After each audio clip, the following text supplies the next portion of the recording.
I'm joined here by a special guest, former WWE superstar turned actor, stuntman, producer, a little bit of everything in entertainment nowadays, Gene Snitsky. And of course, we got Gene Snitsky roaming around here. There we go. We can see your face. Hey, how's it going, man? What up, Fred? Sorry about the Skype issues. I don't do many Skype interviews, so just trying to roll with the punches here. So hopefully everybody understands. Hey, it's all good, man. As we all know, it's definitely not your fault, although I'm sure you get that all the time. So, whoa, there you go. There you go. Very nice, very nice. Now, Gene, you were recently featured on WWE.com. I don't know if everybody got a chance to read that article that was up a few days ago, but what have you been doing in life after WWE?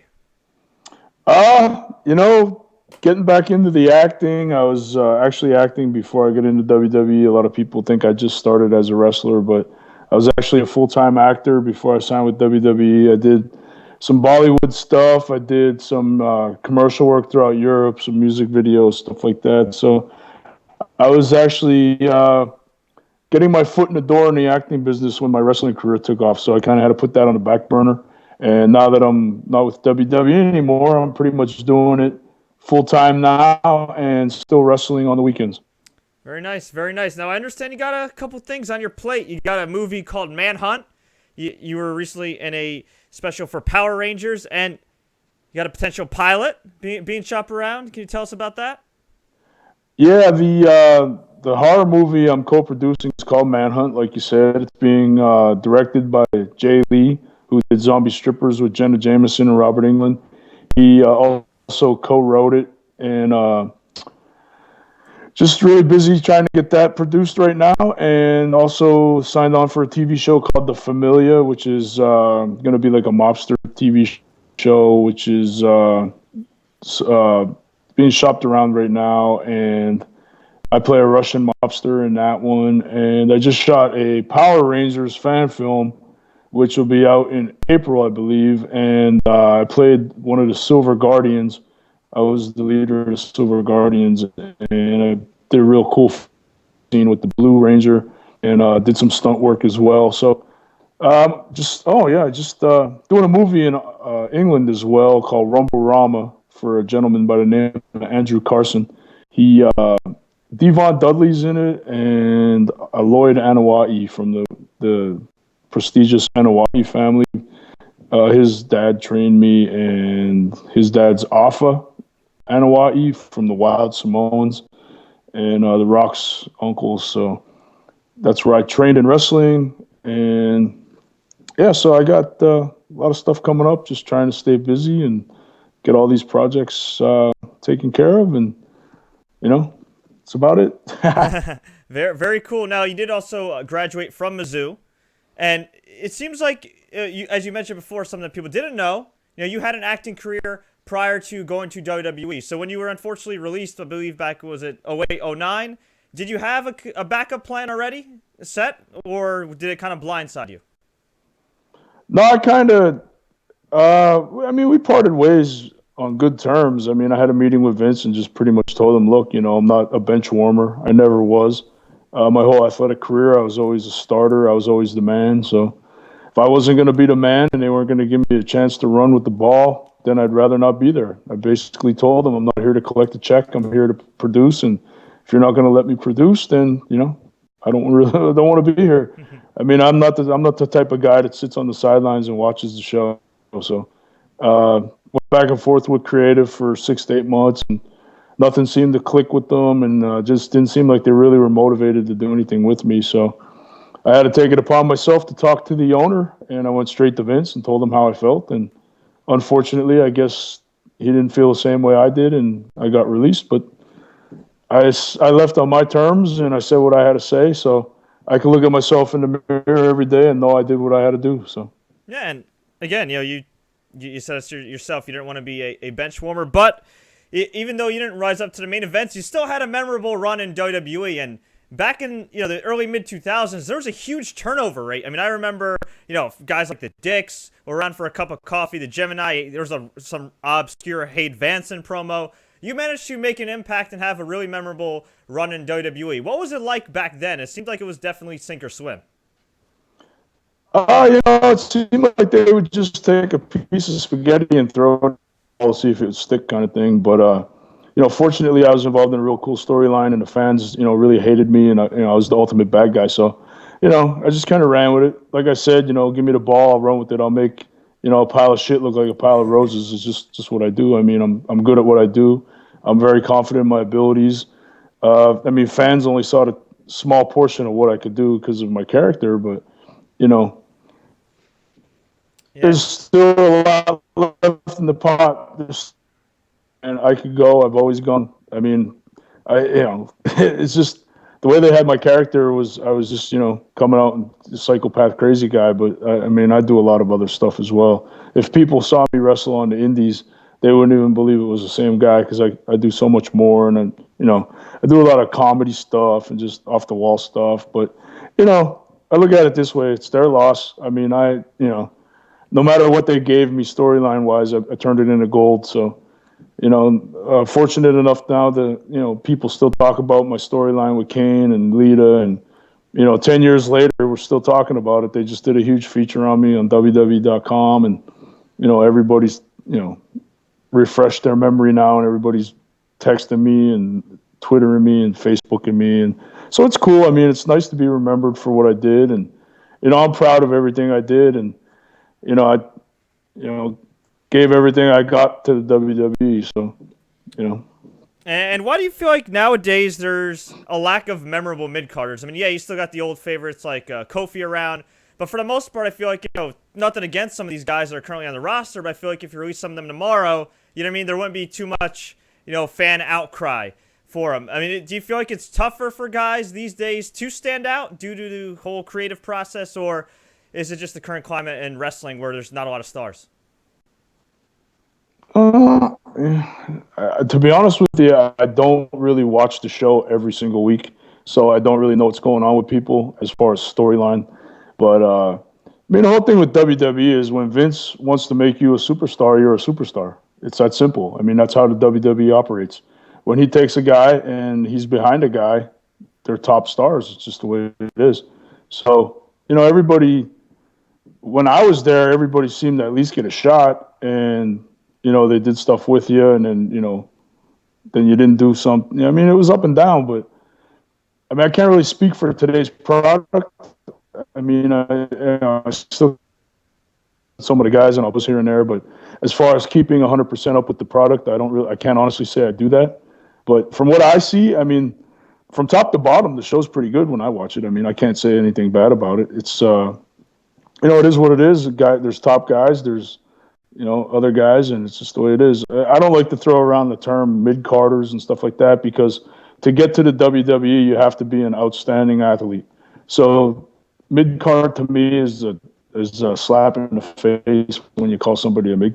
That's to me not anything. Those guys are there busting their ass 365 days a year, and they're making money just as much for the company as everybody else is because you can't have one or two matches on the card. So. Those guys are just as much a part of the show as everybody else is.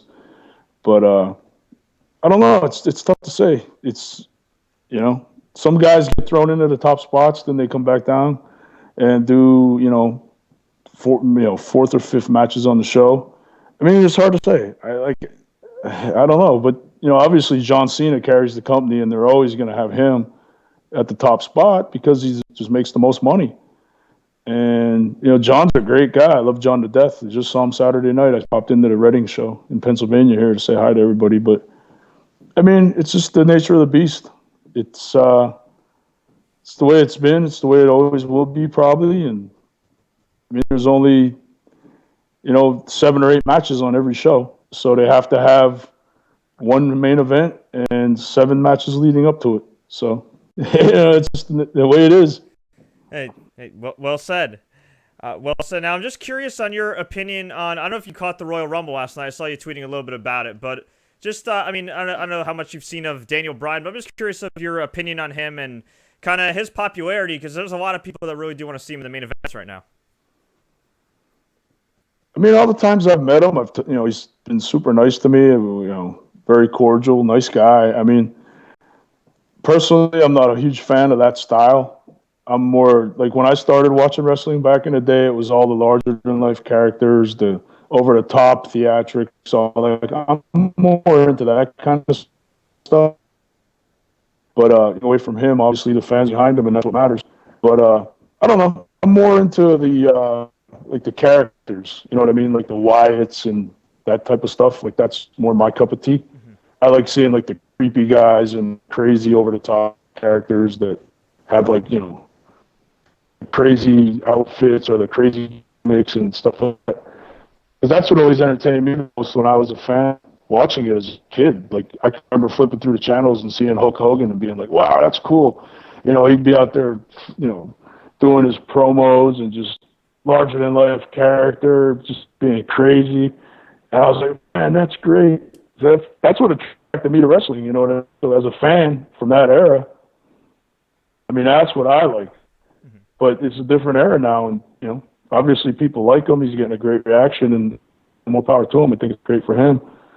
But just not as a fan, it's not my cup of tea. But obviously it's working for him, so that's great. But I like the Wyatt characters right now. I've seen a little of them.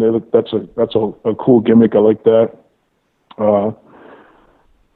They're probably, as of right now, they're probably my favorites. I mean, obviously still Kane, Undertaker, The Rock, but the newer guys coming in, probably the Wyatts are probably my favorite. And I'm kind of partial to the Usos too, become tight with the Samoan family, so I like their gimmick as well. It's pretty cool. So yeah, I mean, that's kind of my take on it right now. Yeah, the Usos are great athletes, and another guy who's a really great character, I think, who I saw. I think you tweeted a photo or Facebooked a photo with him, was Damien Sandow, who's been he's been around for a while. He's an awesome dude, man. Him and I trained together back at OVW. I love. Yeah, he's an awesome character too. He's running that character, and I love it. It's great. I was teasing him about the cheesy robe. This robe. He's like, that's what makes it so great. It's the cheesy robe. So yeah, he's a good guy, man. Him and I back to I met him in 2004, so I've known him 10 years already. Yeah, it's cool that he reinvented himself too. I mean, he went from Idol Stevens, the guy that nobody really knew, and I think he got released at one point, came back, and look at him now. Yeah. He's doing pretty well for himself. Yeah, I'm really proud of him. Like I said, he's one of my best friends in the business. I actually just talked to him on Saturday, Thursday. I just talked to him last Thursday because I was checking in to see if he was going to be in the wrestling show. But unfortunately, he wasn't there. But I got to see a few of my buddies back in the day. Fandango was there to see him, and Johnny's a good guy. I remember when Johnny was first starting, I used to have I was wrestling him in his very first matches with WWE.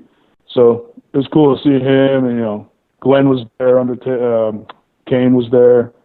Talked to him, hung out with him, big shows there, Orton. So it was nice to catch up with all the guys. I used to travel with Orton a little bit here and there, so he's a piece of work. Yeah, is it weird to see Kane the way he is now? I mean, corporate Kane, especially with hair. I mean, talk about a guy that keeps reinventing himself. I mean, he's just, over and over and over again, he's just amazing. I mean, he's been there forever. He's always so super popular. Excuse me. He's he's just one of those guys that knows the business, knows how to make it work, and kudos to him, man. He helped me out a lot when I was first getting started. Kind of took me under his wing, really helped me out a lot. So, I'm still to this day really good friends with him. I text him, frequently. We talk, and he's just a great guy, man. He's very unique, put it that way. He's a great guy, great wrestler, longevity, knows how to reinvent himself. I mean, his track record speaks for itself, Yeah, no, absolutely. Now, you seem to be doing very well for yourself. Obviously you had a backup plan as well long before you got into the business. Do you look back at your time as a full-time pro wrestler and, even though you didn't rise to the main events, do you consider yourself lucky? Because unfortunately, sometimes in this business, a lot of guys, end up with no money and end up with a lot of regrets. And it seems like you and life after WWE are the exact opposite. Well, the thing with me is I'm a professional athlete. I came from pro football. I played Division I college football. I was All-State in high school. I always followed the athletics. It wasn't like I just thought one day, hey, I'm going to be a wrestler. Let's go train to wrestle. I mean, I followed my athletic course as far as I could, and I always had a dream of playing pro football. I, wanted to play pro football first, and then if I had the opportunity, then go ahead and try to wrestling. But I'm a unique perspective because a lot of the guys these days, they just get signed and go to training camp. They don't even wrestle on the indies. They don't do any traveling in a car across country for $10.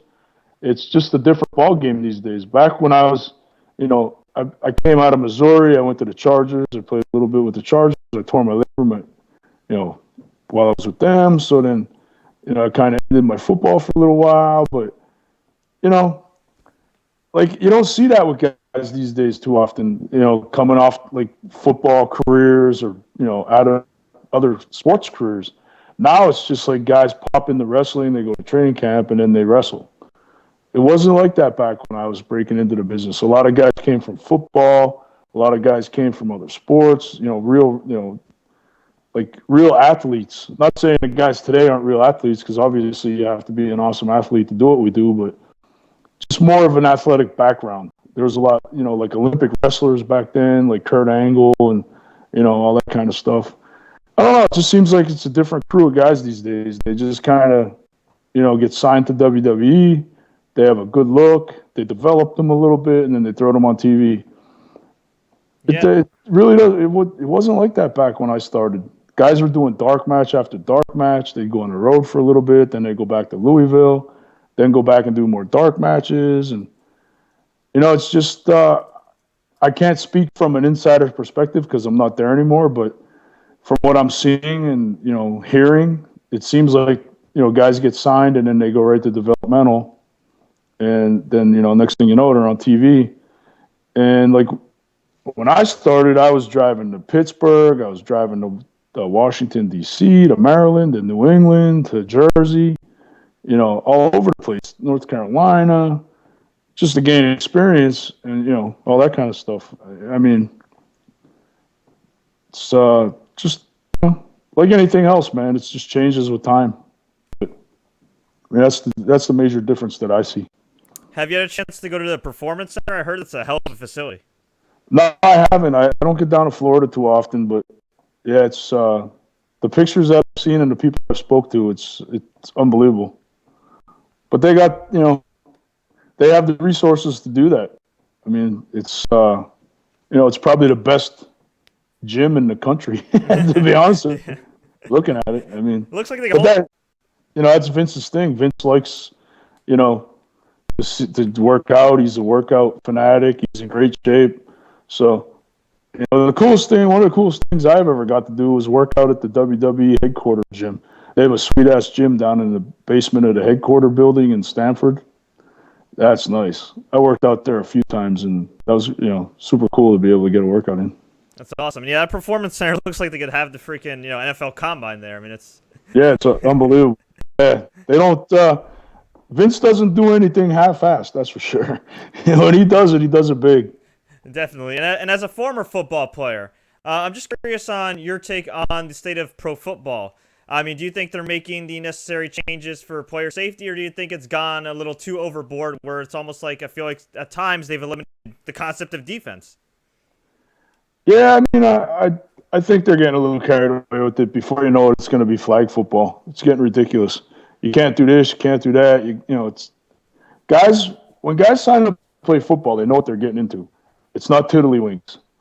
They know they're going to get hit. That's why you wear a helmet. That's why you wear shoulder pads. If it was, if you weren't supposed to get hit, you'd be out there in a T-shirt.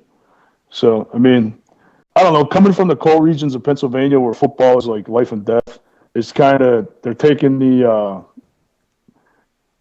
don't want to say they're taking the man out of football, but they're kind of making it a little soft, if you know what I mean. That's just my opinion. Yeah, I know what you mean. And they're saying here, I'm based in Jersey, they're saying that they may even move the Super Bowl a day or back a day because of the weather.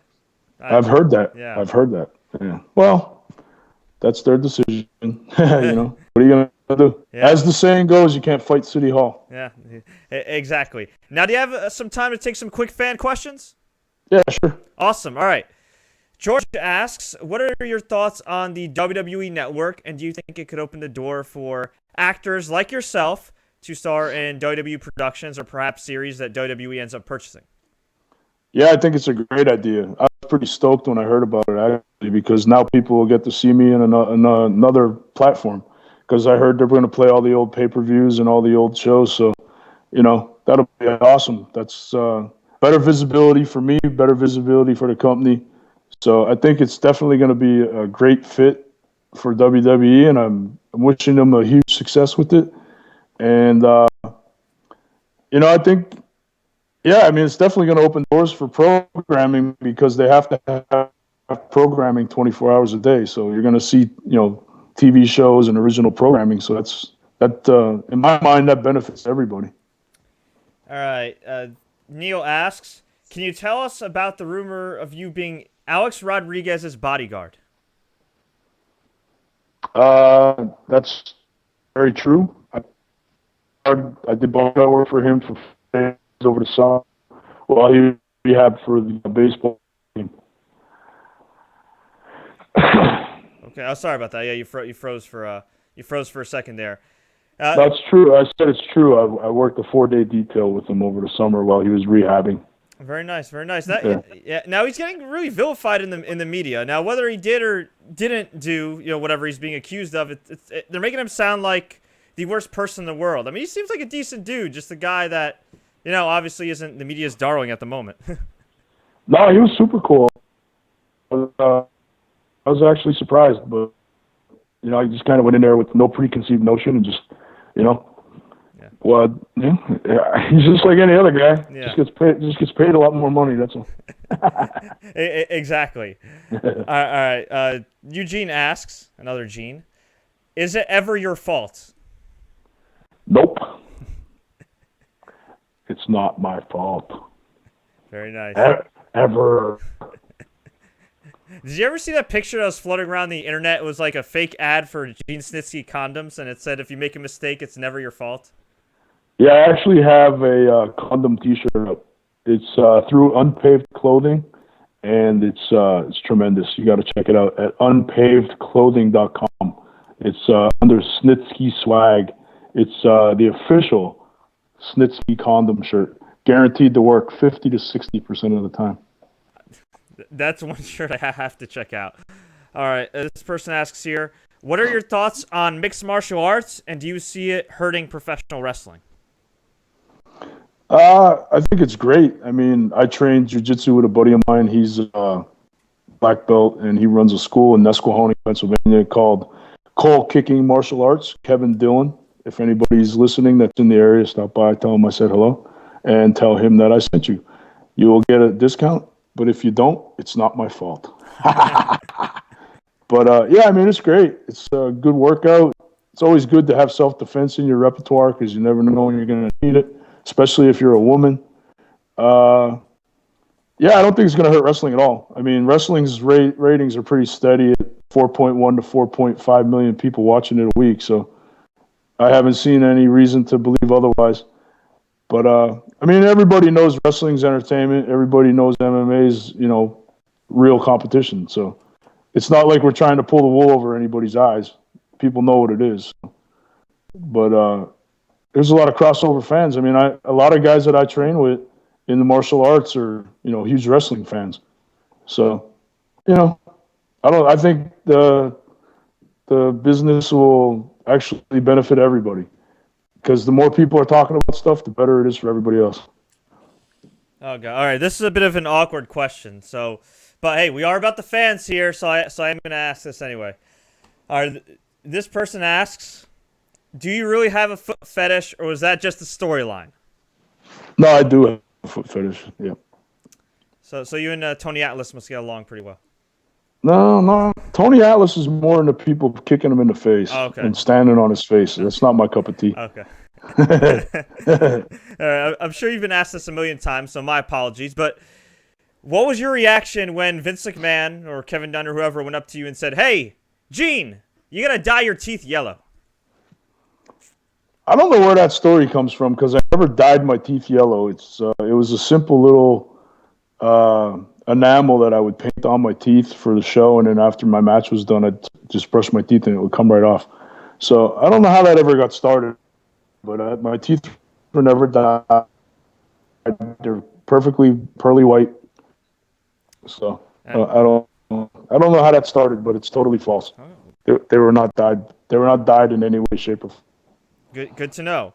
All right, Duttonized wants me to ask you, since leaving WWE, have you had any offers from TNA Impact Wrestling? I can't really talk about it, but I'm just gonna say that I would never probably wrestle anywhere else other than WWE in the United States. My goal in wrestling when I was coming up was to wrestle for WWE. WWE is the top dog. They're the best produced show. They're the most entertaining show. I'm not trying to knock TNA in any way, shape, or form, but when you think of pro wrestling, you think WWE. And that's the only place I want to be. That's the only place I was. The only thing I would probably do at this point in my career right now is Japan, just because But yeah, I don't think you'd ever see me at TNA. I'm probably content just wrestling on the ends and acting and stuff. I don't really.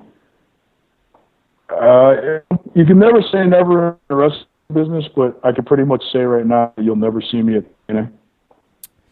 All right. Brandon asks, any advice in trying to become successful in acting, production, or stunt work? I guess something along that realm in entertainment. Oh, man, that's a tough question because there's so many different variables. But I always tell people if you have a dream, don't let anybody tell you can't do it. Chase it and, Google, what you need to do because I can't tell you what you need to do because it's different for everybody. My path to acting and stunts and wrestling is totally different than anybody else's. So I'm not the guy to tell you what to do or how to do it, but I am the guy to tell you that if you have a dream to chase because anything could happen. I came from a small town of 3,000 people in Nesquehoning, Pennsylvania with one stoplight. I tell people back in the day, you're either going to see me playing on Sundays in the NFL or you're going to see me on Monday night on Raw. And they told me I was crazy, and I pretty much did both. So who's crazy now? Exactly. Great to hear you accomplish your dreams. All right, I think this is a good final question to end it on. Any epic Ric Flair stories that you're allowed to tell? Let me think about this for a second.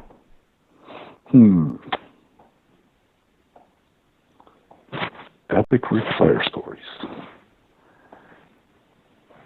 I can't really go into too much detail, but they had a birthday party for John Cena overseas one time, and all I'll say is that Ric Flair was typical Ric Flair as you would envision Ric Flair to be, and there was a stripper involved, and that's all I could say. But I can't talk about what happened because I had to turn away. I'm kidding. I don't know. It's just now Ric's Ric, man. He's everything you see on TV. He lives it. He doesn't pull any punches, man. He's Ric Flair 24 hours a day, 7 days a week, and I always loved working with him. He was always super cool, funny guy, great sense of humor. Just told some unbelievable stories of back in the day. It was always great to hear Ric talk about the days of him coming up and stuff. So, he's one of those guys, man. He's just at his age, you think, man, is he ever going to stop? And he just keeps going and going and going. He's amazing, man. There's no other way to describe it. Can anybody party harder than Ric Flair? Oh, man. I don't think so. I've partied with some good people and pulled some all-nighters in my day, but I don't know, man. He's a tough act to follow, that's for sure. Exactly. And speaking of acts, before we let you go, my friend, where can fans find you online, and where can they find any of your upcoming projects? You can check out all my happenings on my Facebook fan page. It's facebook.com/Snitsky's official fan page. and also at Twitter at Big Gene Snitsky. And also, I'm on Instagram now at The Real Snitsky. And I have a YouTube channel where I do all kind of crazy, goofy stuff. Excuse me. I like to film all type of crazy shit. So hopefully you get a chuckle out of it. That's at youtube.com/Snitsky TV, SNITSKY, the letter T, the letter V. And hopefully all the fans will check it out and subscribe and hit me up on Twitter or Instagram or Facebook. I love to chat with my fans. If there was no fans, there would be no Snitsky. So I just want to thank everybody that's watched me or followed me over the years. I greatly appreciate it. You'll get to see a lot more of me in the near future when the movie comes out and the TV show. So follow me on those outlets in the social media department. And if you don't like what I have to say or what I'm posting, it's not my fault. Couldn't have said it better myself. Gene, thank you so much for the time, man. Appreciate it. Best of luck and everything. All right, Fred. Thanks, buddy. Have a good day. You too. See you guys. There you have it. Gene Snitsky on the Sports Courier. Great guest. Great guy. Had a lot of fun talking to him. If you guys are new to the Sports Courier, if you want to check out more exclusive interviews that I've conducted with fellow wrestlers on video, you can check them out right here. Just click the subscribe button. I have interviews with the likes of Mick Foley, Booker T, Diamond Dallas Page, Rocky Johnson, Christopher Daniels, Austin Aries, AJ Styles, Adam Edge Copeland, Lance Storm. I even interviewed guys in entertainment, winners of The Amazing Race, actors from The Walking Dead, Breaking Bad, NFL stars. You name it, we got it. Join me tonight, Monday night, as we do every week, for the live WWE Raw recap show, 11 p.m. Eastern Standard Time. Until next time, everybody, as always, enjoy.